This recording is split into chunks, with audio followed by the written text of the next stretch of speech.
Assalamualaikum warahmatullahi wabarakatuh. Perkenalkan, nama saya Eko Budi Prasetyo. Saya merupakan calon guru penggerak Angkatan 10 dari UPTD SMP Negeri 2 Bati-Beti, Kabupaten Tanah Laut, Provinsi Kalimantan Selatan.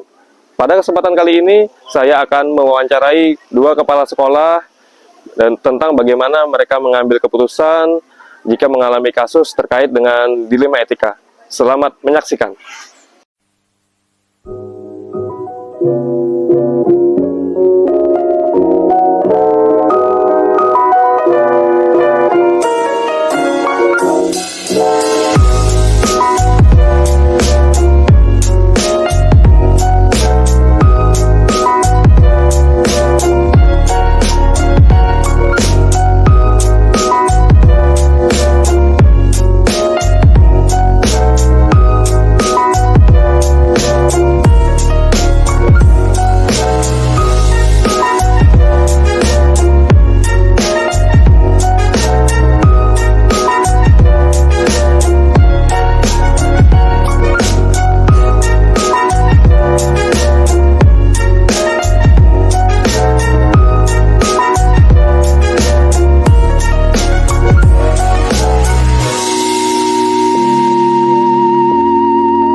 Ya. Assalamualaikum warahmatullahi wabarakatuh, Pak. Waalaikumsalam warahmatullahi wabarakatuh.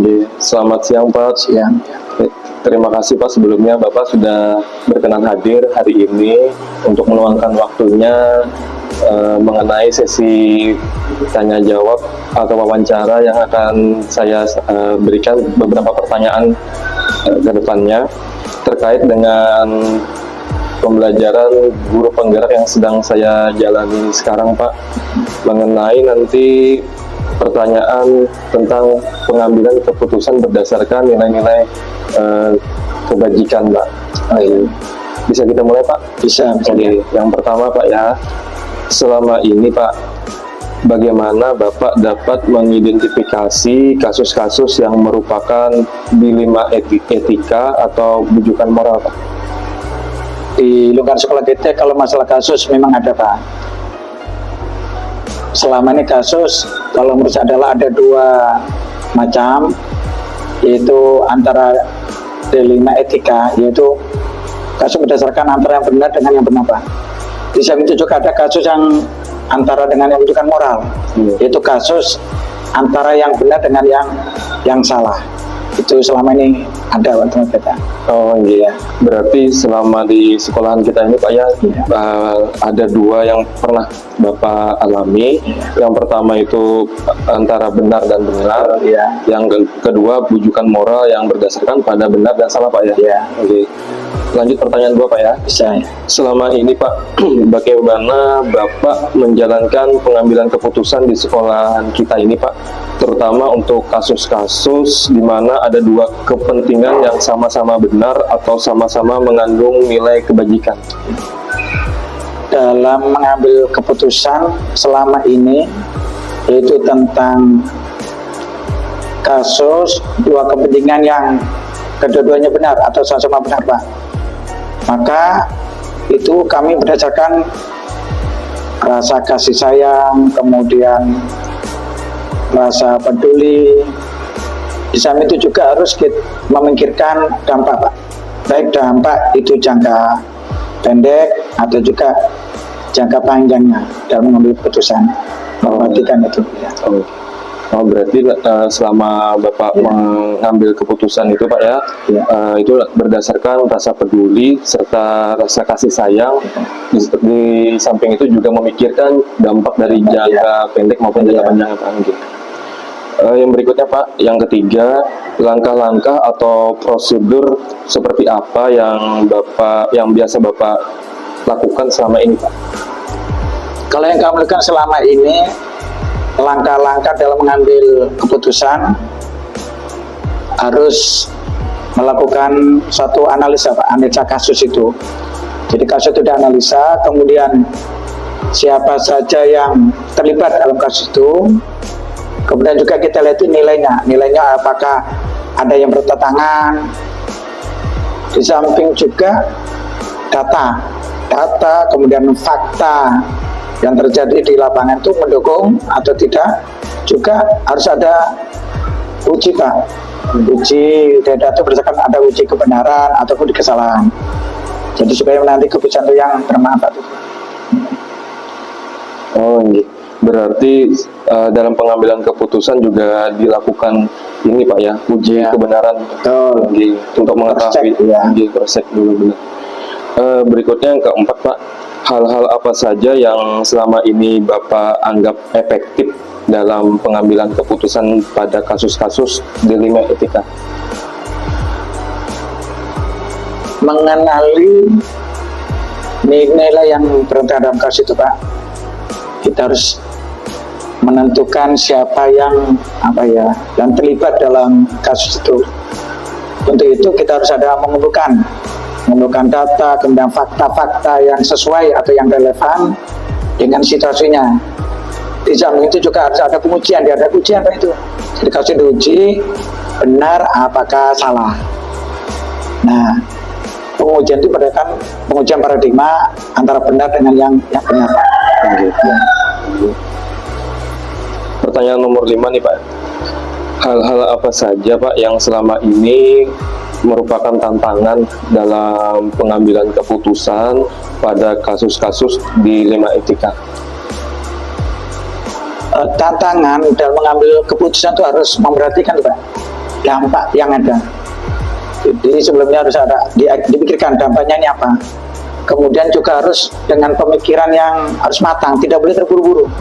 Keputusan harus berdasarkan dengan pemikiran yang matang, tidak boleh terburu. Kemudian tidak juga mengikuti perasaan atau emosi diri dihindari. Kemudian juga kita hindari nggak terpengaruh Pak, arahan dari orang lain, apalagi orang lain itu arahan yang tidak sesuai, maka kita harus nggak terpengaruh. Kemudian juga keputusan itu kita ambil adalah berdasarkan nilai-nilai kebenaran. Jadi selama itu nilai kebenaran maka kita harus putuskan kan itu. Ya. Berarti tantangan yang selama ini Bapak hadapi itu kan mempertimbangkan dulu Pak ya, mempertimbangkan dampaknya, terus berpikir dengan matang, dan jangan sampai emosi ya. Betul, dan emosi memimpin ya. Jangan sampai terpengaruh dengan orang lain juga. Ya. Lanjut Pak, nomor 6 nih Pak. Apakah Bapak memiliki sebuah tata kala atau jadwal tertentu dalam sebuah penyelesaian kasus dilema etika? Apakah Bapak langsung menyelesaikan di tempat atau memiliki sebuah jadwal untuk menyelesaikannya? Bentuk atau prosedur seperti apa yang Bapak jalankan?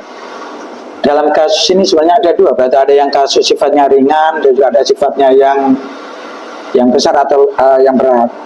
Tapi kalau dalam kasus yang ringan itu biasanya kami selesaikan dengan 1 2. Jadi supaya selesai karena kasusnya ringan. Kemudian kalau yang kasus yang lebih besar maka tidak bisa langsung di saat itu juga, tapi berapa schedule atau jadwal dulu. Oh ini kita buat jadwal tertentu untuk menyelesaikannya. Dan yang penting menyelesaikan kasus yang lebih besar harus dengan prosedur, harus dengan sesuai prosedur Pak. Itu Berarti melihat dari permasalahannya ya, ringan atau besar, besar dulu. Kalau misalnya yang besar harus ada jadwalnya, prosedurnya. Ya. Lanjut Pak, nomor 7. Kira-kira adakah seseorang atau faktor-faktor yang selama ini mempermudah atau membantu Bapak dalam pengambilan keputusan dalam kasus-kasus dilema etika? Ya. Selama ini dengan adanya seorang calon guru penggerak atau guru penggerak itu sangat berperan aktif Pak, sangat berpengaruh sekali. Kenapa? Selama ini kan menambah dia itu dengan adanya calon guru penggerak itu dia memberikan wawasan, pemikiran, kemudian gagasan, kemudian juga pengetahuan baru sehubungan dengan cara atau prosedur dalam pengambilan keputusan jika menghadapi satu dilema etika. Jadi sangat berperan sekali ya dengan adanya calon guru penggerak itu Pak. Berarti mempengaruhi Pak ya? Betul sekali ya. Guru penggerak mungkin. Ya. Pertanyaan terakhir nih Pak ya, yang pertanyaan ke-8. Dari semua hal yang telah disampaikan, pembelajaran apa yang dapat Bapak petik dari pengalaman Bapak mengambil keputusan di dilema etika ini, Pak?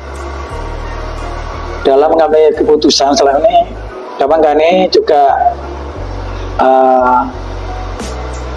ada acuan, Pak, acuan tua pendidikan, yaitu kalau nggak salah Bapak Ki Hajar Dewantara. Nah, yang mana beliau ini memberikan murid akan merasakan senang atau bahagia setinggi-tingginya setelah anak itu melaksanakan proses pembelajaran, yaitu tuliskan dalam yang Merdeka Belajar, Pak. Nah, jadi dengan aja panutan Ki Hajar itu ya sebagai panutan kita dalam pembelajaran. Iya. Jadi ibaratnya tuh membuat murid merasakan kebahagiaan setinggi-tingginya, belajar menyenangkan anak. Baik Bapak, mungkin itu saja sesi wawancara yang dapat saya tanyakan kepada Bapak. Luar biasa sekali Pak atas apa jawaban yang Bapak berikan. Mudah-mudahan itu semua dapat bermanfaat bagi saya yang sekarang ini masih proses pendidikan guru penggerak. Saya banyak belajar dari Bapak, dari kepemimpinan Bapak di sekolah ini. Saya mohon bimbingannya, semoga kedepannya sekolah kita lebih bagus lagi, Pak. Ya, terima kasih Pak sudah dukungan. Ya, itu masih Pak. Assalamualaikum warahmatullahi wabarakatuh. Waalaikumsalam warahmatullahi wabarakatuh.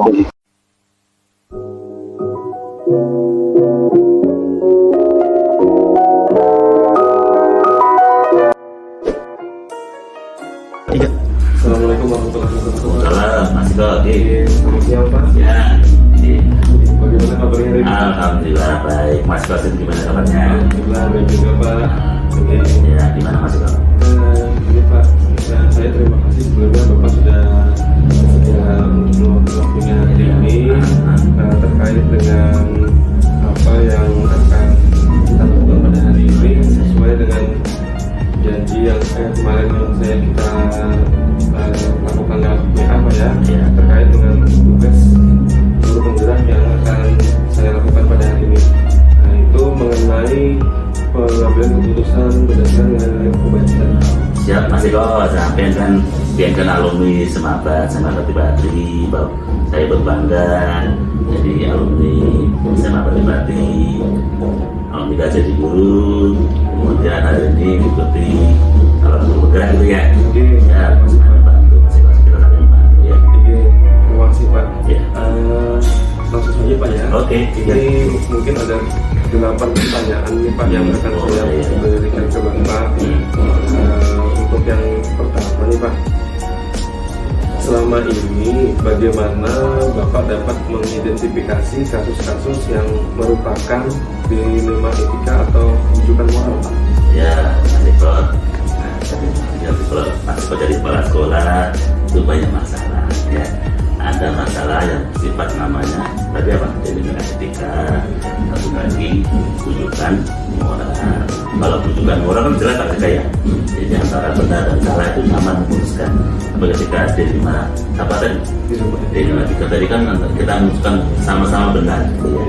Oleh karena itu kita harus identifikasi dulu ya. Kita telah betul agar apakah ini masuk dilema etika atau rujukan moral. Kalau itu sudah masuk dilema etika, maka kita memutuskannya harus dengan cermat dan akan berdampak yang luar biasa. Jadi ya. Pertanyaan berikutnya nih Pak ya. Selama ini bagaimana Bapak menjalankan pengambilan keputusan di sekolah Bapak, terutama untuk kasus-kasus di mana ada dua kepentingan nih Pak, yang sama-sama benar atau sama-sama mengandung nilai kebajikan? Ya, pertama karena sama-sama benar maka harus hati-hati dalam mengambil kesimpulan. Itu pertama kita harus kita analisis tadi, kita bikin data yang cukup ya. Kemudian karena sama benar maka kita harus mengambil kebijaksanaan ya Pak ya, masih kayak. Kemudian kita harus mempertimbangkan dampaknya gimana kalau kita ambil ini, dampak jangka pendek, bagaimana seperti apa, itu harus semangat sekali dalam ini mengambil keputusan yang baik. Jadi, Berarti setiap mau mengambil keputusan itu harus mempertimbangkan dampak dari jangka panjang maupun jangka pendek. betul ya. Terus ya harus ini harus hati-hati. Harus hati-hati banget. Betul. Berikutnya nih Pak, pertanyaan ketiga. Ya. Langkah-langkah atau prosedur seperti apa yang biasa Bapak lakukan selama ini? Ya, kalau kami di sekolah ini kan ada tim pengembang sekolah, kayak itu ya. Ada tim pengembang kurikulum, ada wakil kepala sekolah. Biasanya kalau itu menyangkut masalah ini tadi dilema apa tadi? Etika tadi, maka kami kepala sekolah mengimpun informasi dari kawan-kawan, dari wakil, dari para tim tadi, tim sekolah tadi, dari kalau perlu kita guru sama guru kita minta masukannya, atau kita analisis mana yang cocok untuk kita ambil. Nah setelah kita ambil baru tadi itu yang cocok yang pasti ini kita putuskan. Jadi pengambilan keputusan bukan tiba-tiba dari kepala sekolah ya, kita minta masukan informasi dan sebanyak-banyaknya dari kawan-kawan guru, kawan-kawan dari kepala sekolah, baru kemudian kita putuskan gitu ya. Ya. Berarti ibaratnya berumbuk dulu Pak ya. Betul. Di sana Ya. akan dilakukan uji kebenaran atau Iya. benar atau salahnya Pak. Betul ya. Jangan sampai salah kita ngambil keputusan karena sifatnya kan benar dan benar gitu ya. Masa ngambil keputusan yang salah gitu ya. Oke. Ya itu Mas kayak. Pertanyaan berikutnya nih Pak, pertanyaan keempat. Hal-hal apa saja yang selama ini Bapak anggap efektif dalam pengambilan keputusan pada kasus di rumah ini Pak? Tadi yang efektif tadi ketika kita mendapatkan masukan dari kawan-kawan tadi. Jadi harus kita ambil apa namanya yang masukan dari kawan tadi, kita simpulkan, kita putuskan tadi agar keputusannya efektif ya. Nah, jadi mungkin itu kan seperti itu. Kalau Pak Eka sendiri gimana? Nanti jangan. Biasanya nanti untuk mungkin maksudnya mengumpulkan fakta-fakta yang relevan Iya betul. Oh ya. situasi yang ada, lalu nanti kemudian benar dan salah. Ya betul. Dari informasinya kita kumpulkan, faktanya kita kumpulkan, kita uji apakah yang cocok atau benar enggak, gitu ya. Baru kita putuskan. Ya. Berikutnya nih Pak ya, pertanyaan kelima. Hal-hal apa saja yang selama ini merupakan tantangan dalam pengambilan keputusan pada kasus-kasus di rumah etika? Ya, tantangannya kan benar sama benar tadi ya. Itu harus hati-hati pertama ya.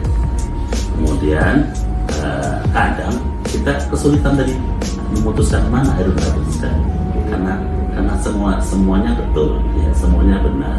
Tapi yang tantangan tadi harus kita ambil ya. Nah, mana yang berisiko lebih sedikit itu yang kita ambil, berdampak luas baik kepada masyarakat kepada warga sekolah, itu yang kita ambil ya. Berarti tantangan ini tetap diambil walaupun ini Pak ya perlu risiko tapi bisa berdampak bagi warga sekolah. Ya harus berdampak luas baik sama warga sekolah. Karena tadi kan sudah masukannya sudah betul, harus dampaknya itu harus membawa kebaikan ke warga sekolah juga. Selanjutnya nih Pak, yang keenam, apakah Bapak memiliki sebuah tata kala atau jadwal tertentu dalam sebuah penyelesaian kasus di rumah etika? Apakah Bapak langsung menyelesaikan di tempat atau memiliki sebuah jadwal untuk menyelesaikannya? Bentuk atau prosedur seperti apa yang Bapak jalankan itu? Nah, kalau tadi masalahnya ringan, itu kita bisa eksekusi, kita selesaikan. Tapi kalau itu perlu pendalaman, maka harus tadi melibatkan banyak orang. Ya. Jadi kalau misalnya, ini masalah dari medika tadi yang nggak terlalu rumit ya, mungkin kita bisa langsung kita selesaikan. Tapi kalau itu rugi sekali, kemudian dampaknya itu mungkin luar biasa, maka kita harus melibatkan banyak orang, ya, dari guru, dari para wakil, dan mungkin kalau orang tua kita ajak berembuk ya, agar ketika kita mengambil keputusan tadi itu bisa membawa kebaikan. Berarti melihat dari permasalahan itu Pak. Ya, betul. Kalau ringan bisa langsung dieksekusi. Ya, betul.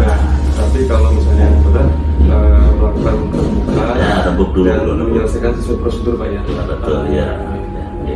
Berikutnya Pak, ini yang ketujuh, adakah seseorang atau faktor-faktor ya apa yang selama ini mempermudah atau membantu Bapak dalam pengambilan keputusan dalam kasus-kasus ilmu etika? Ya, tadi melibatkan banyak orang, banyak guru, para wakil tadi itu sangat membantu saya dalam mengambil keputusan tadi. Tambah lagi mungkin dari ada guru kami yang ikut berpenggerak itu sangat membantu memberi input ke kami mahasiswa, memberi masukan apa ini seperti ini Pak. Dan saya ikut juga belajar dari karena ada guru yang ikut guru penggerak, saya ikut Berpengaruh juga. ya, saya ikut gini ikut membaca, ikut ya minimal tambah pengetahuan dan informasi dari Bapak Ibu guru yang ikut penggerak tadi. Ini luar biasa sekali Pak. Ya, ya. Oke. Pertanyaan terakhir nih Pak, dari semua hal yang telah disampaikan tadi Pak, pembelajaran apa yang dapat Bapak petik dari pengalaman Bapak mengambil keputusan dengan ini Pak? Ya, mengambil keputusan itu ada seninya, ya. Karena apalagi tadi yang sudah menyangkut ilmu etika, maka harus hati-hati tadi pengambilan manfaatnya saya harus cek ya. Kemudian harus melibatkan banyak informasi dari teman-teman guru, teman-teman itu yang saya sadari betul harus manfaat yang punya kawan-kawan ya. Guru itu jangan, karena kami kan masih dan kami tidak menganggap pembantu ya, pembantu itu kan kami partner kerja kami. Jadi ketika mengambil keputusan mana mengambil kami enak dia menyampaikan namanya, jadi nggak ada gap ya. Jadi itulah mungkin yang membantu saya bisa mengambil keputusan yang rumit tadi bisa menjadi lebih mudah.